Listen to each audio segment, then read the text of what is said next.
Episode 1, The Rare Makeup Tweety Bird.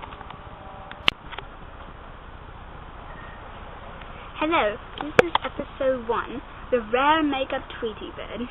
As you can see, why it is called the Rare Makeup Tweety Bird is because it looks like it has pink eyeshadow around its eyes, which looks like makeup.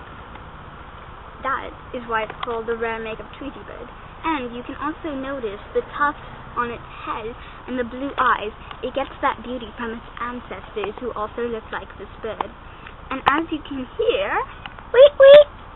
the bird is calling her parents because they are currently out looking food for her.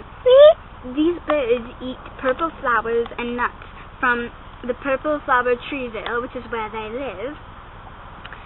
And as you can notice, the nest is made out of sticks, leaves, and purple feathers. The leaves and purple feathers offer comfort, well, the leaves are, but the purple flowers are actually because they're heritage. And that is all for this Episode 1 today. Thank you. Episode 1, The Rare Makeup Tweety Bird.